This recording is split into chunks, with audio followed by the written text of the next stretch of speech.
If your father worked a regular job during the week, but somehow always had a little extra money when it mattered, you probably already know what I'm about to tell you. Black fathers in the 1960s understood something fundamental about survival.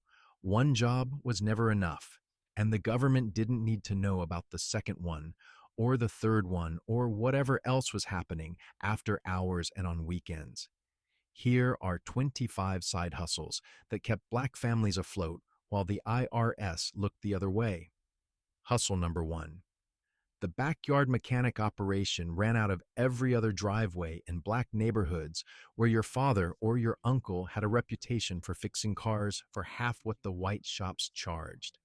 That garage or that spot under the oak tree became a full-service repair shop on Saturdays, and with men lined up waiting their turn while somebody's radio played Motown and somebody else handed over $20 cash for a brake job that would have cost 50 anywhere else.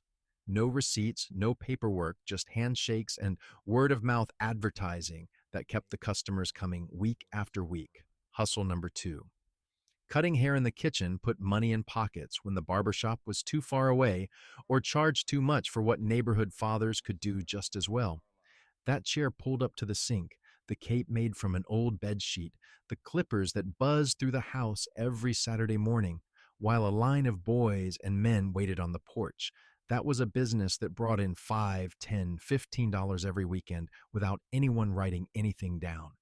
Fathers learned to cut from their fathers, and they passed it on while quietly pocketing cash that never saw a tax form. Hustle number three. Selling plates of food out the back door turned Sunday cooking into a profitable operation that could clear $50 before church let out.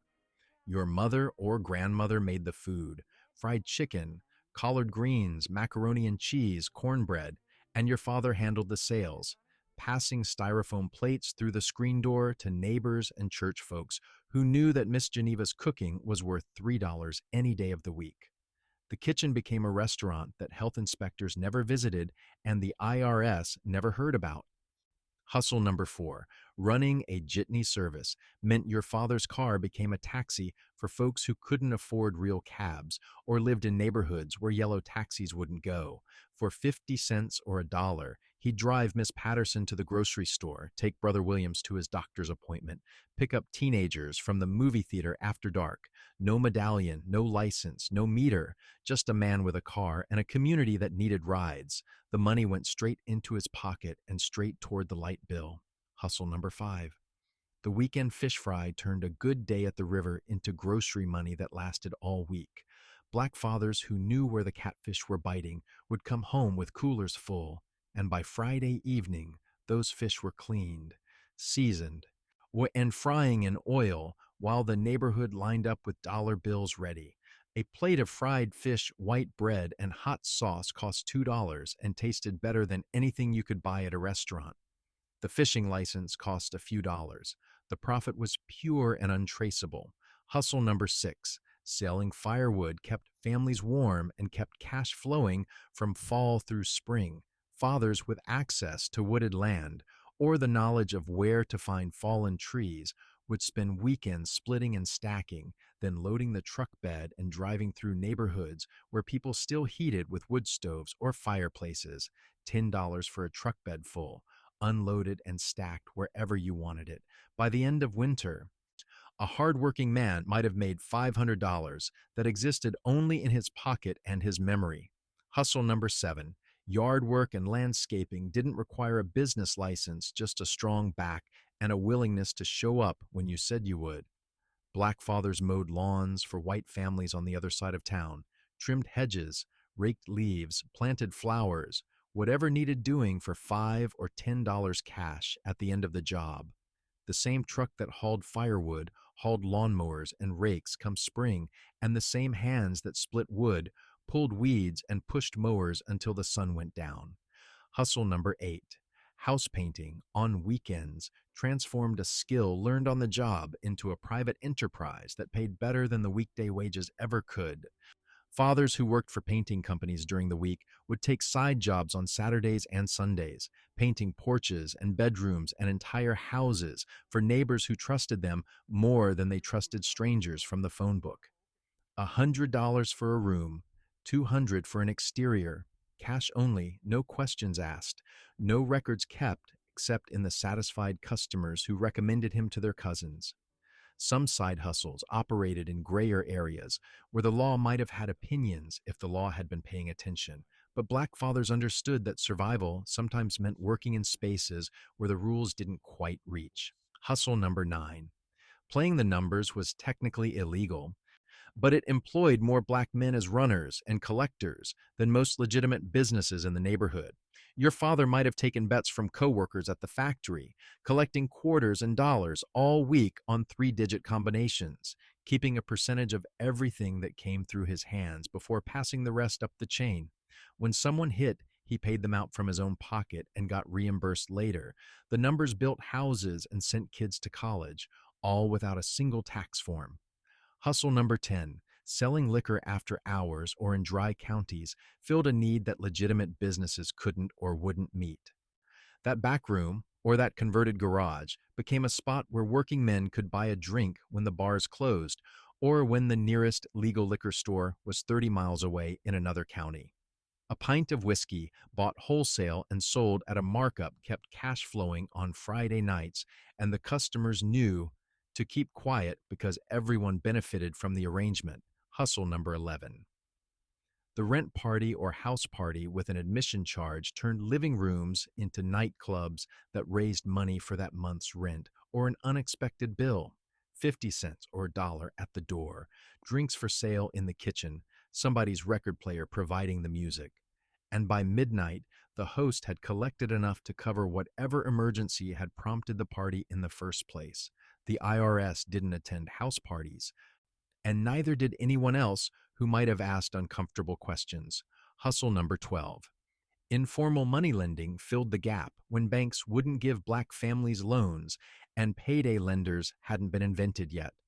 A father with a little money saved might loan $20 to a neighbor who needed it until Friday, expecting 22 or 25 back when payday arrived. It wasn't loan sharking in the predatory sense. It was community banking conducted on front porches and sealed with handshakes. The interest was modest, the terms were flexible, and none of it ever appeared on any official paperwork. Hustle number 13. Selling home-raised chickens and eggs provided protein and profit for families with enough backyard space for a coop. Those hens worked around the clock producing eggs that sold for 50 cents a dozen to neighbors who preferred them fresh over whatever the grocery store was selling. When a chicken stopped laying, she became Sunday dinner or went to a neighbor's pot for a couple of dollars. The chickens paid for their own feed and then some, all without any agricultural permits or tax implications. Hustle number 14. Hog raising and selling happened in rural areas and even some urban backyards where codes weren't strictly enforced. A father could raise a hog from piglet to slaughter weight in about 6 months, then sell it whole to a family preparing for a wedding or a funeral or just stocking up for winter. A 200-pound hog might bring $50 or $60, pure profit after feed costs, and the transaction happened farm to farm with nothing but a handshake and a truck bed to move the merchandise. Hustle number 15. Fixing appliances in the neighborhood put money in the pockets of men who had learned to repair what they couldn't afford to replace. That washing machine making a funny noise, that refrigerator not keeping cold, that television with the picture rolling. Your father could fix it for $10 or $15 when the repair shop wanted 40. Word spread quickly about who could fix what, and soon he had a steady stream of broken appliances showing up on the porch and cash showing up in his wallet. Hustle number 16. Roofing and home repair on the side employed the same skills that some fathers used during the week for employers who took most of the profit. On weekends, those same hammers and those same hands patched roofs, replaced gutters, fixed sagging porches, and repaired whatever else homeowners couldn't afford to have done by licensed contractors. A day's work might bring $50 or $75, and the only record of the transaction was a roof that no longer leaked. Hustle number 17. Hauling and moving services required nothing but a truck and a willingness to lift heavy things.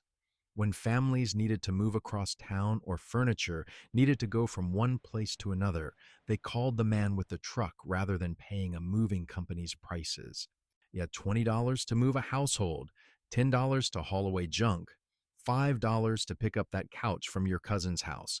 The truck paid for itself many times over in side work that never appeared on any official record. The most successful side hustles weren't just about making it through the week. They were about building something that could last, creating opportunities that the legitimate economy refused to provide. Hustle number 18. Photography at weddings, funerals, and church events turned a hobby into income for fathers who had invested in a decent camera and learned how to use it. Black families wanted their milestones documented by someone who understood them, someone who would show up on time and treat the occasion with respect. $50 for a wedding, 25 for a funeral, 10 for a church anniversary. The money came in cash, and the photos became treasured family heirlooms that proved the investment was worth it. Hustle number 19. Playing music at parties and events put drums, guitars, and horns to profitable use on weekend nights. Fathers who had musical talent formed small combos that played house parties, club dates, and church functions for $50 or $100, split between the members. The music provided joy and the money provided groceries, and nobody thought to report earnings from playing Mustang Sally at Miss Johnson's birthday party. Hustle number 20.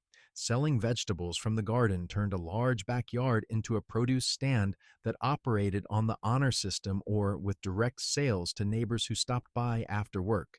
Tomatoes, greens, squash, corn, okra, peppers, whatever grew abundantly got sold for whatever the market would bear.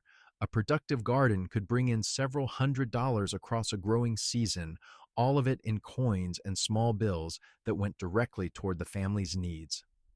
Hustle number 21.